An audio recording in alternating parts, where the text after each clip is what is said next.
Oftentimes, obvious founders are not the right people to back. The best founders are the ones that need the least help. What sets a successful seed fund apart is that they can get into difficult deals. If you're a fund that's specialized just in a region or a country, there are so many funds out there now that I think that specialization is almost invalid now. Investors like me tend to be much more focused on founders that will do well no matter what kinds of business that they're going to be building.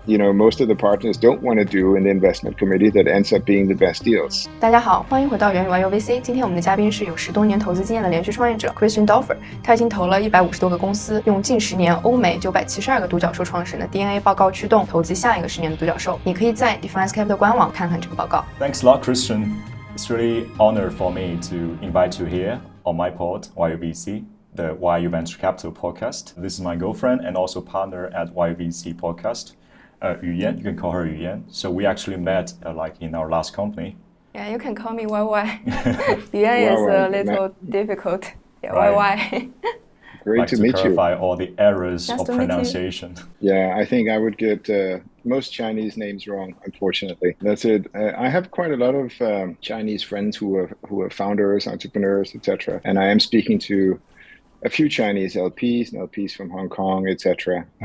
But most of them speak perfect English. Perfect. So we've got a lot covered actually. So let's maybe talk about starting from your journey into building Defiance Capital, as well as your 3 biggest takeaways as a decade-long VC, and your USP as a fund manager and also as a experienced VC. And finally, we might talk about emerging fund managers and raising from Chinese LPs. That sounds great. Yeah, so my journey into starting Defiance Capital is actually quite long. I studied economics in Denmark and in the US, and I had a full PhD scholarship from the Danish Institute of Technology that I was seriously thinking about taking.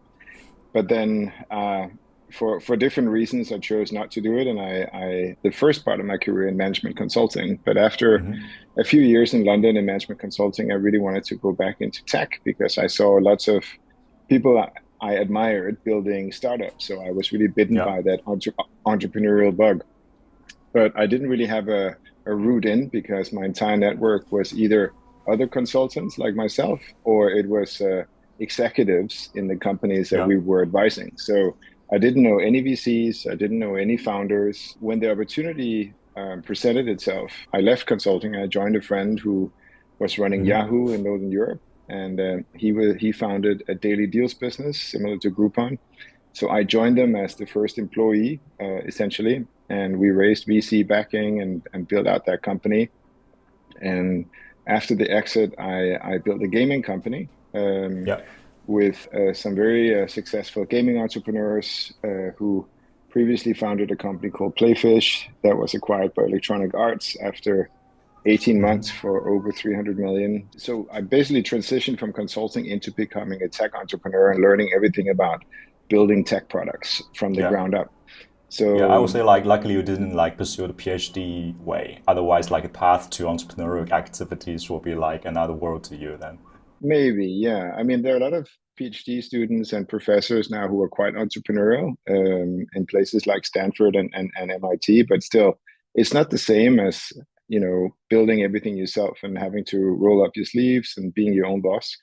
So after a few years, I decided to become a full-time investor. But I was a consultant that became a tech entrepreneur. So again, I didn't have any VC backing or any VC experience. So instead, I found deals I wanted to do as an angel, and then I would set up SPVs, so these mini partnerships, and invite my friends to invest into my SPVs, and they were founders or early employees at places like King.com, the publisher of Candy Crush, Spotify, Airbnb. So individuals that had made lots of money and were quite active. So I did that for a couple of years, and then King got acquired by Activision for, I think, a bit over $6 billion, and the 5 founders of King.com.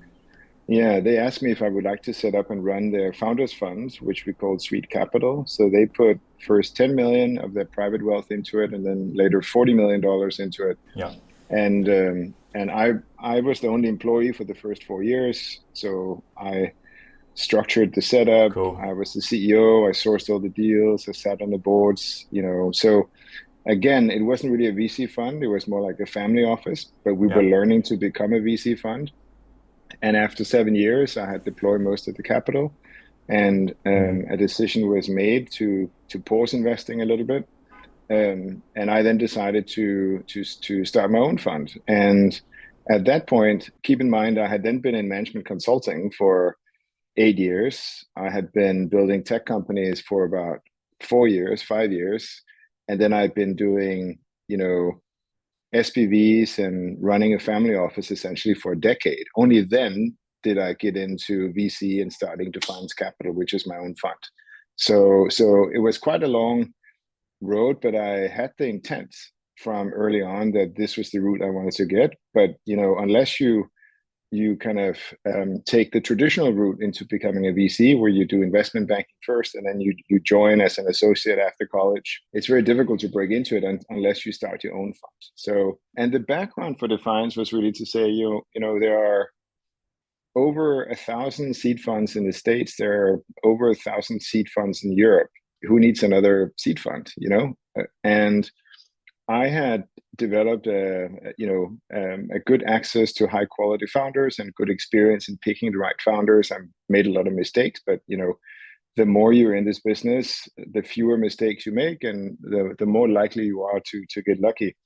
But so I set myself a target to say, look, if I'm going to set up a new fund, I want to make sure that I focus on the absolutely highest potential founders. So I looked at my own portfolio, and I looked at what companies contributed the most to the returns of my fund of Sweet Capital and my angel investments. And as it turns out, over 80% of the TVPI, or of the kind of returns of that fund, came from companies that were founded by immigrant founders, female founders, and other what I would call non-obvious founders. So like and I out think of that, like the over 150 founders that you have backed over the 10 years at Sweet Capital, right? yes, exactly. So like my two best performing portfolio companies were both immigrants, one to San Francisco and one to New York, from Northern Africa, one from Tunisia, one from Algeria. That's not obvious at all. And at the same time, if you're starting a new fund, you are competing with not only 1,000 other funds, but you're competing with big brand names like Sequoia Right. and Excel, etc. So how are you going to take away deals from them? They have access to all founders basically, but they choose to focus on founders that fit certain obvious criteria. So they are in San Francisco usually. They went to Stanford. They Yeah. tick a lot of those boxes. So as I was speaking to LPs last year about my experience and why I wanted to back these types of founders, a lot of them kind of said, yeah, that's a good story. We like underdogs, etc. But it was clear that my views were quite contrarian in a sector that is fairly traditional. So I decided to then actually do a piece of research with my Yeah. team. So we analyzed the backgrounds of all the new unicorn founders in the last decade in the US and Europe. So we looked at almost 1,000 unicorns, and we looked at almost 2,500 unicorn founders, and we went through them on their LinkedIn profiles, and we looked Yeah. at all of them. Where did they go to school? What did they study? Where did they work before? What's their heritage, ethnicity, gender? Were they serial founders or not? Were they solo founders or not? We looked at immigrants from China, both first generation, second generation, and we Yeah. looked at patterns in the data. And then we published this report called the Unicorn Founder DNA Report. And TechCrunch wrote an article about it that went viral. Yeah. So what was interesting is that my microcosmos of investments that I have made over the last decade is actually part of a wider phenomenon, because in the US, certainly 62% of unicorns had an immigrant founder. The biggest group came from India, but other big groups were Israel, China, etc. And a lot of these immigrants didn't necessarily go to Stanford or MIT or Harvard. So But so they just I found, comment. Yeah, just yeah. comment. But they might have been to like the Stanford, MIT in their like mother countries. Absolutely. And that's also what I found. Like, if you look at the immigrant founder CEOs from places like China and India, etc., 2/3 of them have a STEM degree. if you look at the unicorn founders in the US who were not immigrants, only a third of them studied engineering or computer science, etc. So you have this brain drain of the smartest people from places like India and China who, pack up and look for greener pastures in the US, but a lot of them don't have a network because from US university, they don't have a network because it didn't work at Google before. So the real opportunity here for a new fund like Defiance Capital is to find a way to attract them and be able to qualify them, even if you can't tick the usual boxes. So that was like my step one, right? The step two was then to say, okay, now we know that this is a wider phenomenon. Let's try to dig a little bit deeper. Let's try to, if you're evaluating a founder pre-product, it's really all about the founder's experience, the vision the founder has, and the kind of mindset that the founder has. So I started a podcast called Defying the Odds, where I've interviewed about 30 non-obvious unicorn founders to really dig into their background and what motivated them, and to educate myself on what to look for. What are the questions I need to be asking these founders when I meet them?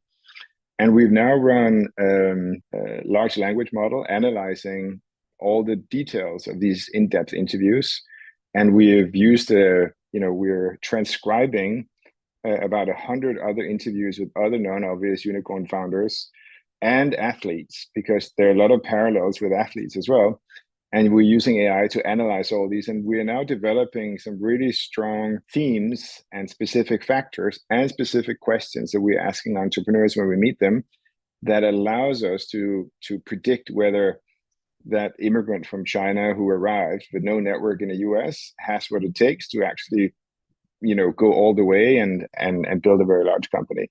So that's great. That's quite like data driven, because like I met people like VCs who think that they are going to back like non-obvious founders. But when I ask them why, like how can you tell like someone is non-obvious or not?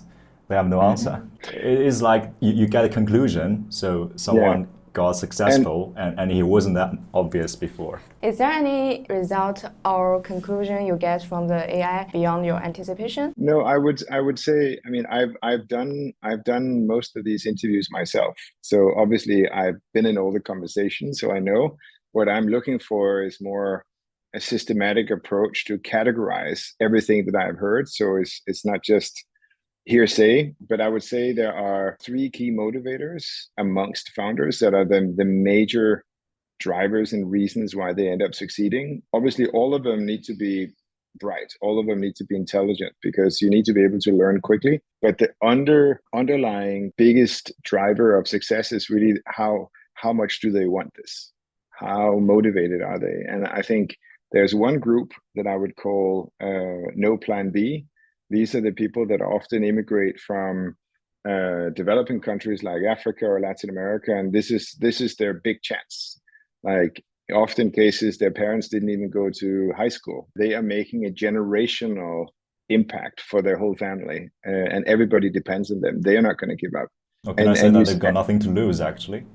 So they've got like highest upside, but like lowest like downside risk. But it's still very risky, Right. Traditionally, their parents would want them to go to university and become lawyers, and they're taking a huge bet because it's not obvious that this will succeed. And then there's a second bucket, which I would call a chip on the shoulder. So these are people that are more. You have a lot of immigrants from China, for example, who falls into this category. These are people that felt like they had a lot of self-confidence. They knew they were bright. They knew they had potential when they left China, but they felt they've never really had a chance to show it. So they're arriving in the US or in Europe with a lot of motivation and energy, and they're going to show the world, right? So they're on a mission to create a big impact.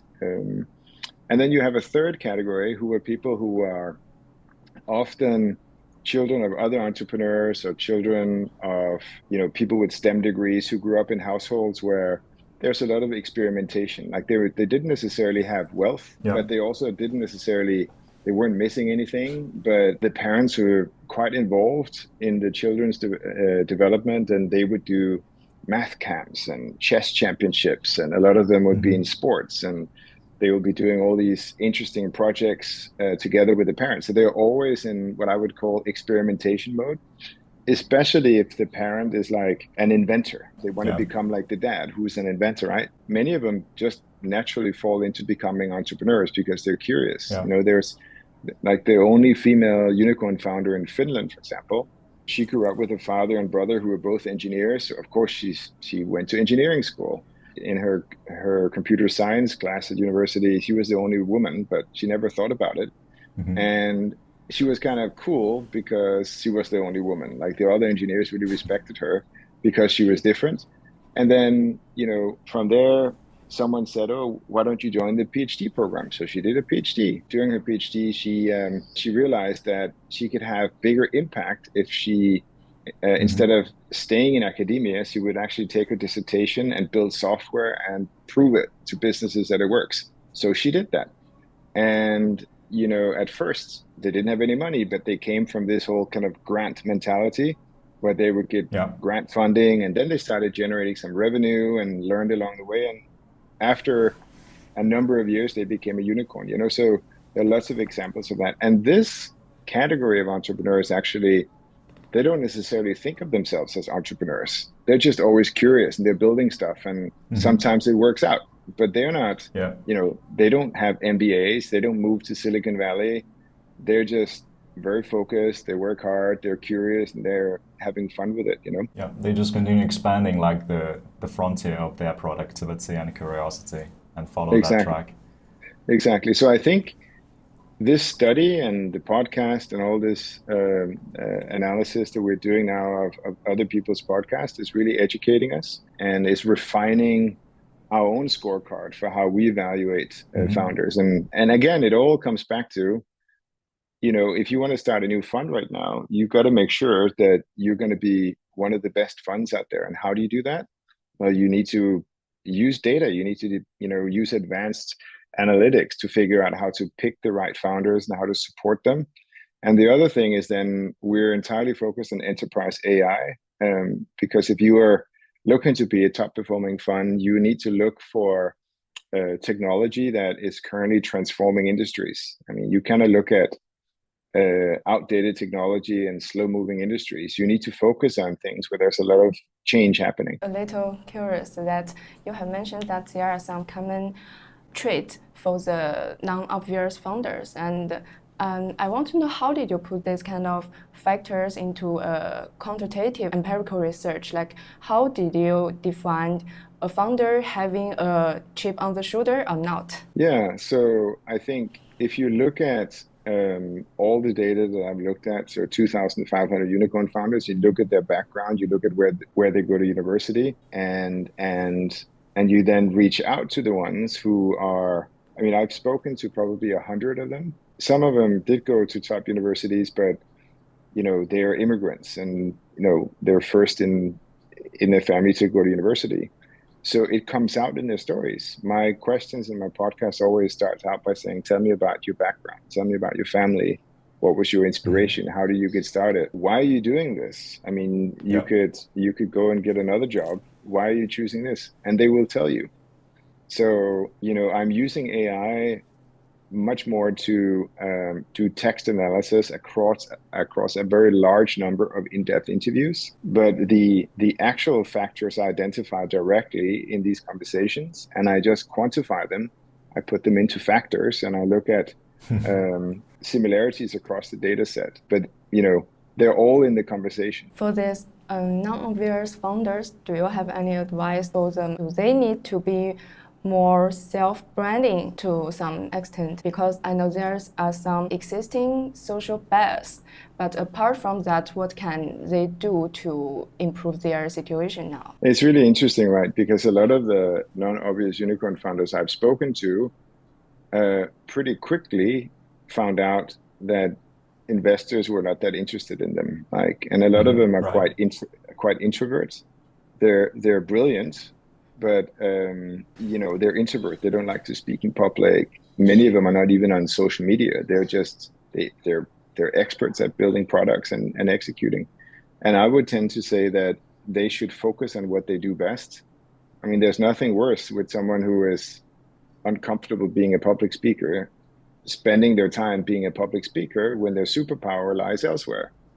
And there are a lot of examples of these unicorn founders that found out that they couldn't raise money easily and decided just to spend all the time with customers and build software that the customers really like, and then they generated revenue instead of raising capital. So I would say it's much better for individual founders to find out who they are, and then find out who are some very successful founders who are like them, that they can then reach out to and get them as mentors Yeah, instead. I've actually got like two reflections on this. Like one, they could gather like a extroverted co-founder maybe, or like a team member who complements them. I would say, of course you need to complement your skills in areas where you're weak, but it can be a real disservice to you to get bad advice. I mean, you need to get advice that's relevant for you and relevant for who you are. One example is a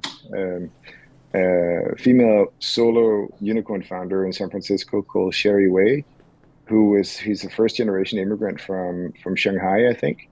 And I did a podcast with her. You should listen to it. And Yeah. her story is literally that. She said, look, after I came to the US, I did my studies at Purdue in engineering. I think she has a PhD, and then she worked at Cisco for a while, then a startup, and then she decided to leave. And when she met with VCs, she said, I quickly realized that they didn't back people like me. So I decided to basically spend all my time with my clients and deeply understanding what they needed, and then build software for them. And having someone like her get advice from a YouTuber would be a complete waste of time.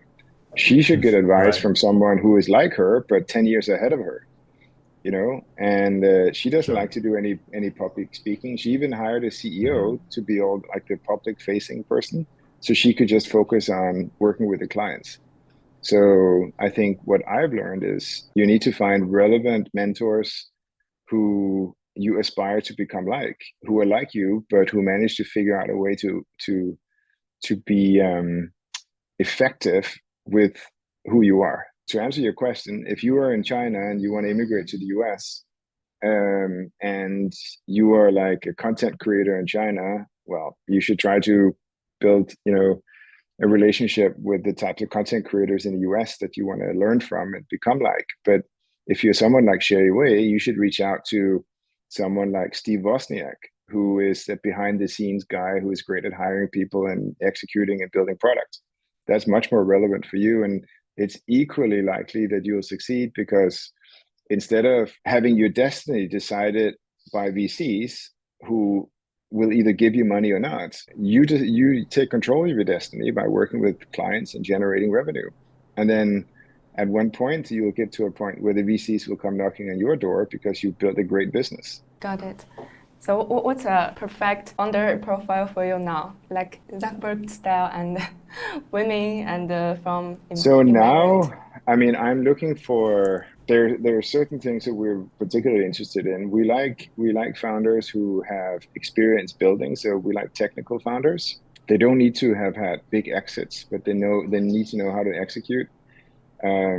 We like founders who are very cognizant of, they're very aware of the mistakes they made in the past, and they are now at a point where they have a new idea to a new market where the cumulative learnings that they have is now, something that they're bringing with them. So they are not going to make the same mistakes before. They're going for a market that's bigger, that's big enough for them to compete in. They've done their homework, right? They've identified a problem in the market where there isn't that much competition, for example, and they have a unique technical idea on how to solve that problem. It's also important that they are hungry. If they are in the 9 to 5, I want to go home and spend time with my family, that's not necessarily the right kind of profile that we're looking for when you're expecting someone to.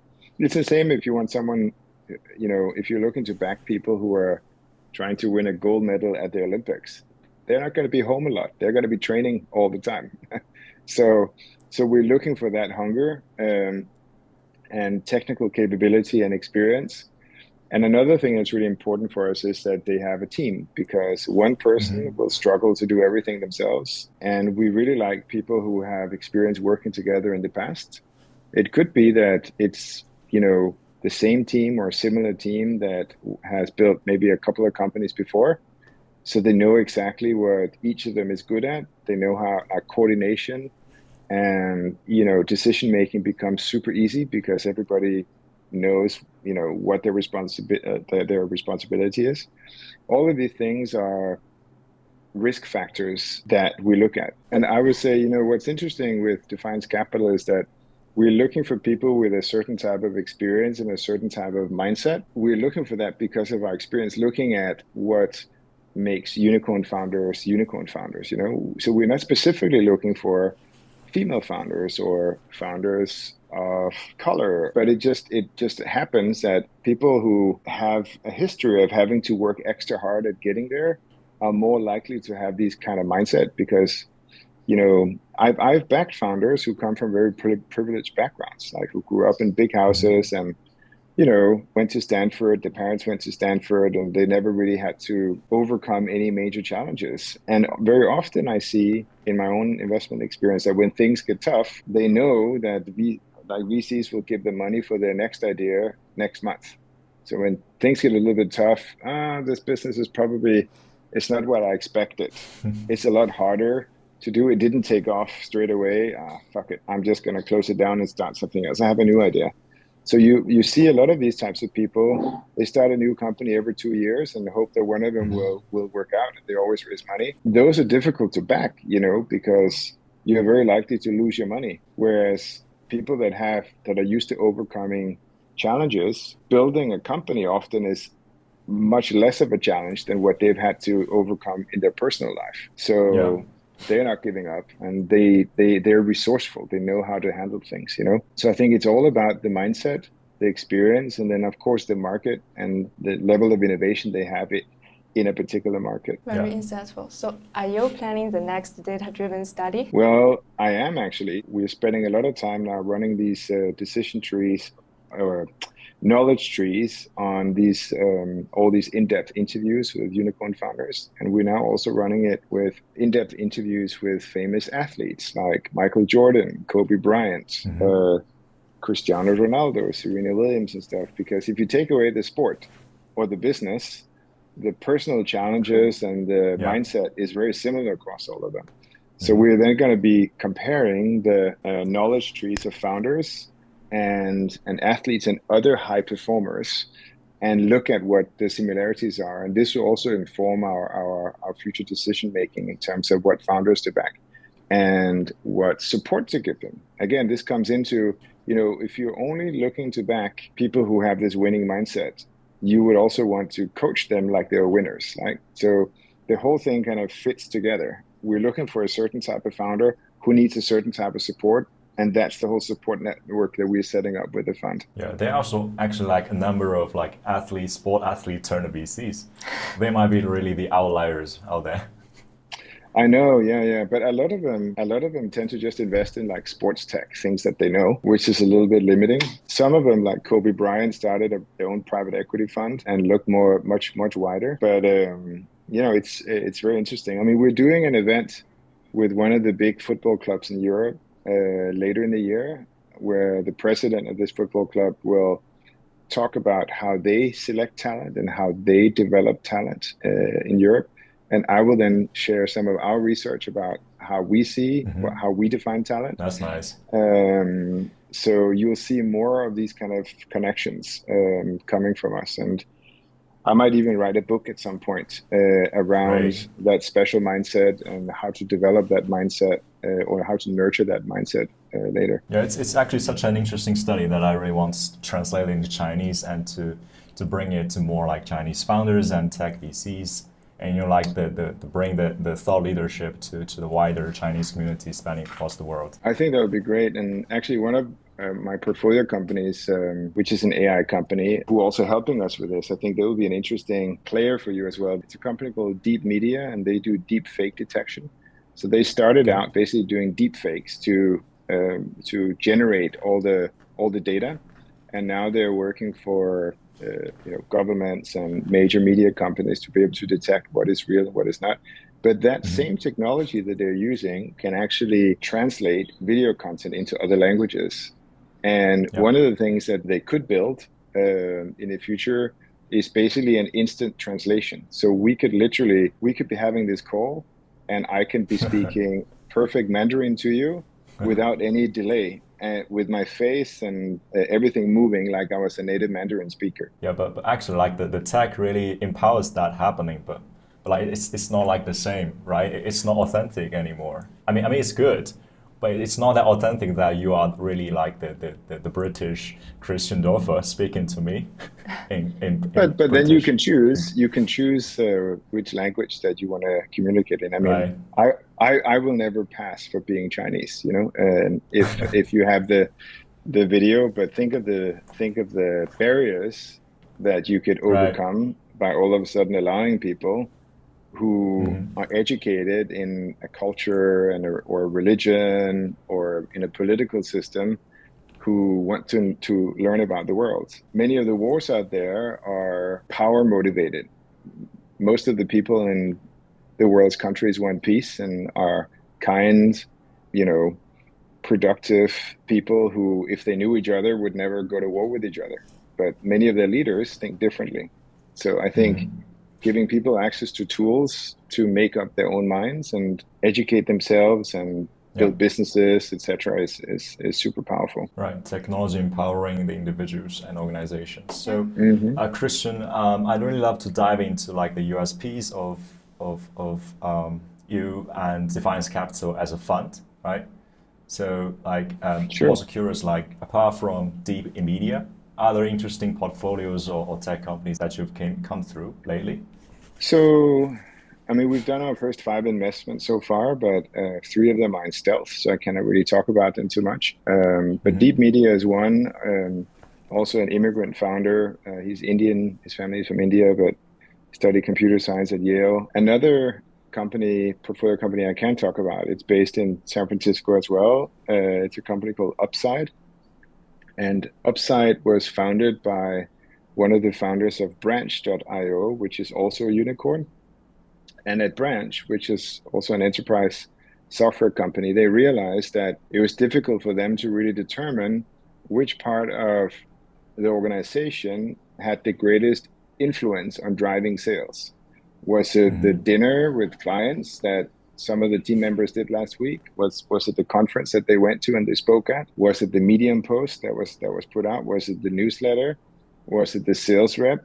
And so what they're doing now is they're basically taking all the individual software that different departments are using, and they're creating a sales attribution models and using AI to basically analyze what is the relative importance of all these activities for enterprise sales. And this is really important at a time where, you need to cut costs and you need to be more efficient, because it allows the organization to have a rational conversation about where should we prioritize. And this is an interesting team as well, because again, it comes back to Defiant founder. The main founder, she's actually an engineer from Romania in Eastern Europe who grew up dreaming of becoming an entrepreneur in the US, and she applied to 30 colleges in the US. She was accepted at Cornell, studied engineering. And when she finished at Cornell, she still didn't have an idea, and her visa was running out. So she had to return to Romania. So she kind of almost in the last minute applied to Stanford and got in and studied engineering there. And there she met her co-founders, and Branch was born from that. And her new company are her co-founders in that company are her former head of product from Branch, a former senior engineer from Branch, and a former VP sales, so people she's worked with for many years. Of course, she's built a unicorn before, so conversations with VCs is easier for her. But we win deals like this because she really identifies with who we are. We're a community of non-obvious unicorn founders who are, very passionate about supporting other people like ourselves. You get direct access to many of the unicorn founders in our community if you take a check from us. So that's why we got into that deal. What sets a successful seed fund apart is that they can get into difficult deals. If you're a fund that's specialized just in a region or a country, there are so many funds out there now that I think that specialization is almost invalid now, because even if you're specialized on my home country, Denmark, there are at least 10 other seed funds that you're competing with. So there needs to be something in addition to that. Or if you're focused just on climate, for example, or health tech or gaming, well, then again, you are limiting yourself. So I think for us, our USP is really we appeal to a certain type of entrepreneur who we can support, who value the support that we bring. And in turn, these types of entrepreneurs are also the ones that are most likely to produce these outlier returns. Certainly the ones that we pick. And because a lot of them don't necessarily, have access to some of the top 10 funds out there, we also get better terms, which in turn means that, if we're investing at half the price or a third of the price as the big funds are doing, even if the exit value of the companies is half, we're still getting the same return as some of the big funds. And then one of the other USPs that we have is that we focused on serial founders. So we focus on people that know how to build products. They've done this before. They're probably in their early 30s as opposed to fresh out of school. And because they know how to build businesses, we don't feel like having a platform where we're supporting them with basic skills like optimal digital design or what's the best way to acquire customers. They should know these things already. We really focus on finding people where we can help develop their mindset further and become amazing leaders and hire the right people for their organization. So therefore, we provide, from the first check, we actually provide them with a coach, a high performance coach. So our coaches, one of them is a female unicorn founder from Europe who studied psychology and became a coach. Sophia Nunes, who is the founder of Mambu, which is a unicorn fintech companies. And then we have another coach who used to be head of talent development at MessageBird and WeTransfer. So we basically help them kind of address some of the mental challenges that they find and prioritize their time the right way and build the network with the right kinds of people that they can learn from, etc. And that becomes a very important USP for us as well. Yeah, that's something that I really haven't heard about before, actually.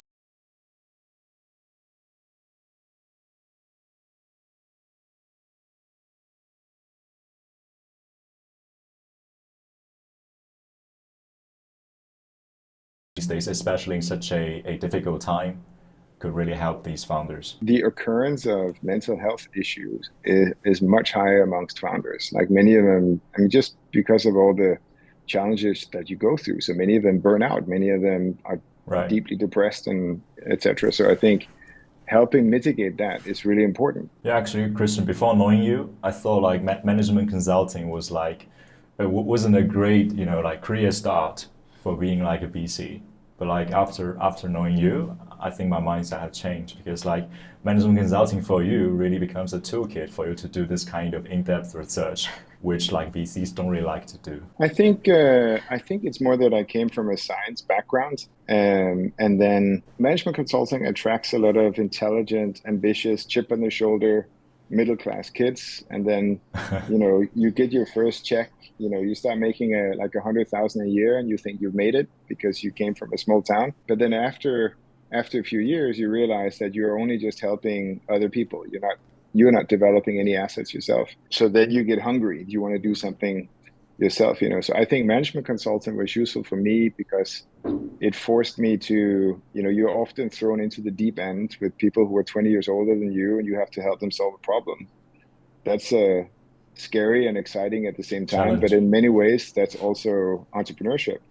The difference is that like most consultants stay consultants because of the comfortable lifestyle, and they never kind of jump into the deep end and try to build something themselves. But so I see whether you're an analyst in an investment bank where you do a few years in strategy consulting, it's a great stepping stone to learning about business. To me, it's better than an MBA where you're just reading about it. You need to go out there and actually analyze companies, develop solutions, and when you're working with a company that has tens of thousands of clients and you get to implement changes to their product or their distribution, you can instantly see what works and what doesn't. So you learn a lot. But it should never, in my mind, be the end game. It should always be the means to give you the skills to build your own business. I mentor a few like young founders and young people in general when I find some that I like, and I always encourage them to build skills first, and then before you raise a family and have too many commitments, you need to learn by trying to build businesses. And it's okay, you can fail many times because it's all a pathway to getting the knowledge you need to actually be successful. Right, Christian. So what were like the three biggest takeaways for you to have invested like for 10 years? The biggest takeaway I think we talked about is that oftentimes obvious founders are not the right people to back because they have too much choice and it's so difficult. It's only 1% of companies that raise a seed round that end up becoming unicorns, and of course, you don't need to be a unicorn to have a nice exit, but it's still just 1% that ends up becoming a unicorn, and most give up along the way. So when I first started investing, I saw a lot of comfort in investing with larger funds who would back these obvious founders. And if you're $1 billion funds, you can afford to, it's basically marketing. Like your seed investments is basically just placing bets so that you have access to the A round in the best ones, right? But if you're a small fund and you're trying to create a great return, you cannot really be investing like that. So that was one key lesson. I think another key lesson is that the best founders are the ones that need the least help. Often as an investor, you find a founder and you go, oh my gosh, this is amazing. I really like this founder. I want to invest. And they're a little bit weak on the sales side, but if I just roll up my sleeves and help them, it'll be okay. And that's a problem because even if you're a great sales guy and you can help them, you need to be making 10, 15 investments per year, right? So if you're spending half of your time helping one company, then you're not getting the diversification in your portfolio. And historically, the founders that have required most of my time were the least successful founders. So it's much better to find founders who are serial founders. They know how to execute and they will call you if they have problems, but you don't need to constantly be helping them or chasing them. That's another key takeaway for me. The last one, I would say, when we started investing in my last funds, my partners some of them had much less experience investing than me, and the other two had, the same or slightly more experience. But we kind of felt like we wanted to only invest at a certain valuation and we wanted to have a certain ownership. And when you're investing at seed, some of the best founders tend to be more expensive to invest into, and you may not get your full allocation. So if I think back of the founders, the unicorn founders I could have backed, there are only a couple that I could have backed that I didn't back. And it was, in both cases, it was because we couldn't get the allocation that we wanted. I would say now, of course, the majority of my investments, I will target a certain ownership percentage. But if you come across a founder that's amazing and you love everything about the deal, but you can't get your full allocation, you should just take whatever you can and say thank you, because that might end up return your fund multiple times over. I did a podcast a few weeks ago with Simon Borrero from Bogota, who's the founder of Rappi, which is the first Latin American unicorn company. And I met them at Y Combinator at Demo Day, and I really like the business. I really like him and his co-founders. But they were raising in a safe with a $20 million cap. And this was in 2016, 2017. And that was a lot of money back then. And there was only 300K available. And at the time, we had just started investing. And my partners had kind of told me that we should be doing minimum checks of 500K and we should try to get 5% ownership. So here we would it'll be 300K and we would end up with, 2% ownership or less. So it wasn't really meant to be. And I negotiated, but we would add so much value, but it was such a competitive deal. And at the end of that week, there was only 100K left and the cap had gone up to 30 million. And at that point, I was like, okay, well, never mind that. This is never going to happen. And then 3 years later, Rappi raised $1 billion from the Vision Fund. And at like if I don't know 4 billion valuation or something, and amazing, right? So I think lesson learned, when there's something that is looking like that, once in a while in a portfolio, I think you need to be flexible. And as I also learned from other very successful fund managers, is that often it's the deals that most of the partners don't want to do in the investment committee that ends up being the best deals. So many funds actually say, yes, if there are 4 partners, we all need to vote in favor, but maybe 20% of our deals, we only need 2 votes, for this reason. Yeah, So that's kind of a charm of venture capital. exactly. But I think what's interesting about this industry is that you keep learning, the market keeps changing. People that were consumer VCs 3 years ago, 4 years ago, all of a sudden are no longer consumer VCs, and I think there's a lot also to be said around fundraising. A lot of funds, they will invest in whatever the LPs want to invest in. And I think a lot of investors like me tend to be much more focused on founders that will do well no matter what kinds of business that they are going to be building, So I look for something that is much more fundamental rather than chasing like the new hot trends necessarily. Quite contrarian. So, Christian, are you willing to take Chinese LPs' money? Yeah, I think we are selective about LPs, generally speaking, but we're selective whether they come from the US or Europe or anywhere else. So if it's the right type of LPs, we would love to have them. Most of the LPs in our fund to date tend to be successful founders themselves that really believe in the thesis, and family offices. We have a few wealthy investment bankers that really like the thesis as well. And a lot of them are quite experienced investors. So many of them already have deployed to different VC managers, and they invest in our fund because they feel like we can get access to founders that their existing VC network can't get access to or are unable to qualify. Right. I guess like the venture scene likes a story of underdog, defiance, and especially like you back it with the data and research, and you really follow that thesis and strategy to really source the deals and back them. It's quite structured and quite thorough thesis. Yeah, I think, there are lots of really high quality GPs out there. I think in any portfolio construction, it's always good to speak to other LPs who have experience. And there are lots of good fund of funds out there who represent, 10, 20, 30, 50 family offices and basically help them make those selections. And we have very good relationships to many of them as well, both in Europe and in the US. But any portfolio construction, if you look at your like entire assets, you need to figure out within the VC portfolio and within your VC asset class, you probably want some blue chip names in there. But if you want to outperform, you need to have some emerging managers or micro funds as well who can make a difference. And there you should really focus on people who have a strong thesis that's backed up with data and or a strong track record. Wonderful. So, Christian, this comes to our last part of the podcast. So, what do you think is the meaning of life? It's kind of my favorite question. Well, it's interesting. As you get older, you kind of realize that you're really only here for such a short period of time.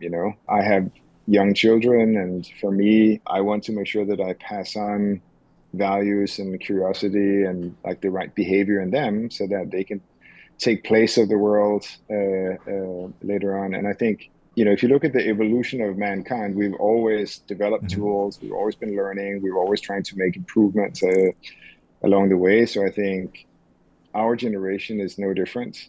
We need to be curious, we need to be inventive, we need to fix problems that we encounter, whether they are self-made problems like pollution, or they're more kind of exogenous problems that are forced upon us. I think it's really important that every generation gets smarter and every generation is making fewer mistakes. So your children could definitely be like the third type of founders you would like to back. I bring my children along to founder events. Wow.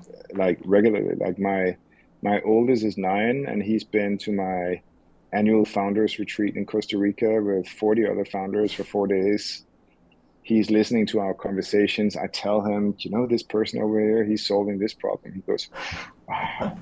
And, I always speak to him like he's an adult. He asks any questions and I tell him everything there is to know. And sometimes he gets a bit scared, but then, I tell him, but, there are ways of mitigating that risk. And let's try to find out what do you need to know to solve that problem. And, he's using ChatGPT as well to do his research. So I think that the meaning of life is trying to improve conditions for humanity generally. And everyone, there's so many people that are just consumers of life that are not actually pushing themselves to trying to improve life on the planet. And I think we have a responsibility. If you manage capital and you have intellect and drive, you should put it to good use. This is something that Elon Musk reckons to. Yeah, exactly. I mean, Elon Musk is a big outlier. And I think as long as people like Elon Musk have their heart in the right place and are driven by ethics, I think we're in a good place. I'm really curious to see what the future of China will bring, because there's so much history, there are so many alternative perspectives in China, so much drive, and I read a lot of books about China, over the years, and how China's view in the world and perceived role in the world has evolved as well. And so any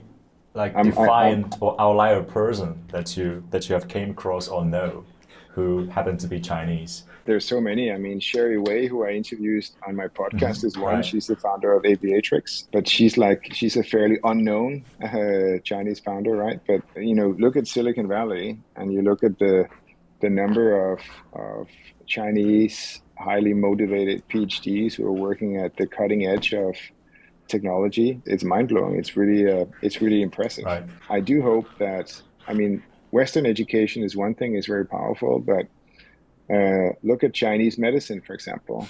In many ways, it's much more sophisticated than Western medicine that tends to just find a cure. It's much more based on... Cure something that can be explained by Western medicine or like science.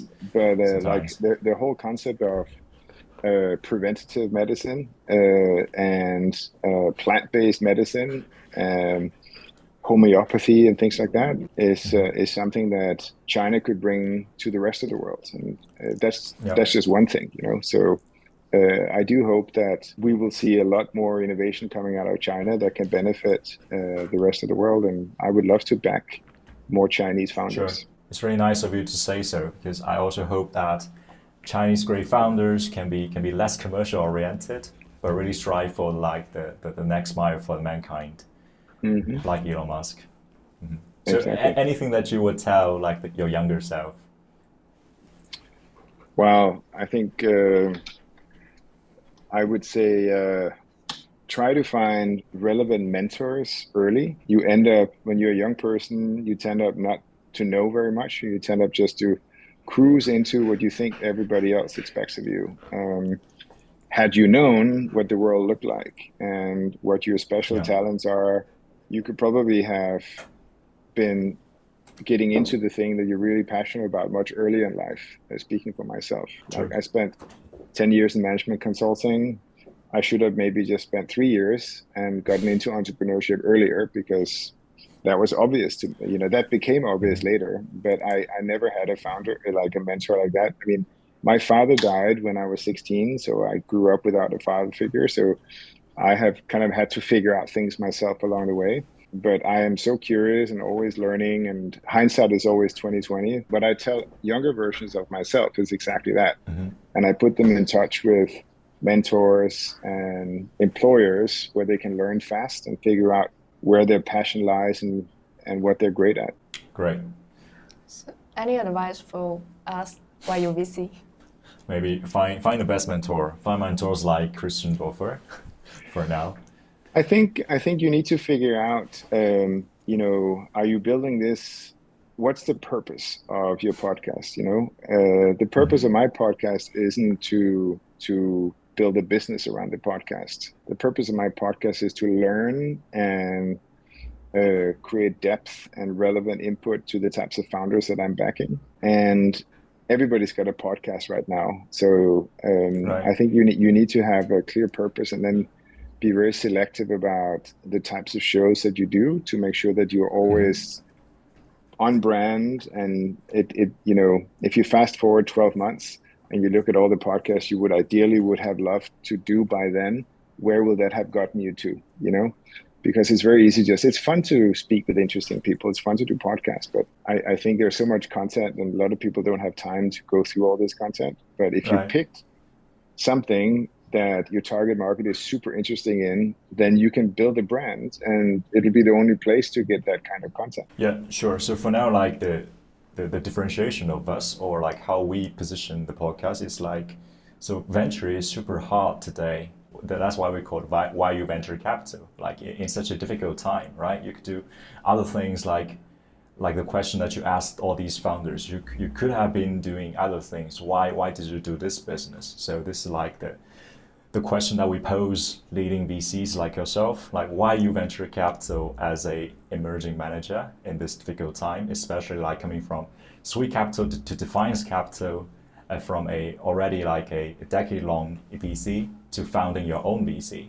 And also like as we are Chinese ourselves, so someone might just pose a question like, so you should be go asking or interviewing Chinese VCs, but that's actually not what we limit ourselves to be, or like the adjacent less developed venture scenes like Japan or Korea or Southeast Asia. But we'd love to like be the bridge for like the Chinese venture scene to the venture superpowers like Europe or the States. So right now we actually doing weekly podcasts with leaders in venture scene, like those who could rethink venture capital, and also like originally who are from China or Asia, who can also develop venture scene or their own thesis across the world. So maybe later on we could also refine our thesis better. But yeah, quite good advice that you're giving to us. I think that's really smart what you're doing because there aren't that many doing that. And I think if there is indeed a lot of capital, like from family offices, it's similar in China, that would like to diversify and invest in funds outside of China, you could essentially build up the skills and the network to start your own funds of funds, and then you could allocate into some of the fund managers that impress you the most in different countries. I mean, Harry Stebbings used to be Yeah. he used to rent a desk in my office before he became a VC. When he was starting Stride with Fred Destin, and Yeah. his whole fund. I mean, he has built a VC. I think he's probably a fund of funds. He's built all these different media and investment businesses now, and that all grew out of the podcast and through the relationships he made with people he interviewed, right? So I think that's a great platform for you to build with that purpose. Thanks a lot, Christian, for your advice for us, and we'll keep carrying on for this That's endeavor. So that's thanks a lot great. for your time, Christian, today, and that's really a bunch of great insights and counter views from you. I believe, I'm sure that like Chinese audiences, and not only Chinese audiences, but audiences in the States and Europe will love it, and also bring more like potential investment opportunities to you and potential investment leads or LP leads to you. I'm very supportive of what you're doing, and hopefully we can do this again sometime soon. Great, Christian. Nice Thank to you, meet you Tom, both, for and the time today. Yep. I compliment you for building this business. It's very exciting times. Nice. I love the podcast, Christian, already. Yeah. Thank you. Thank you. See you soon. Thanks so much. Bye Bye. bye. Bye. Have a nice day. You too. Bye bye.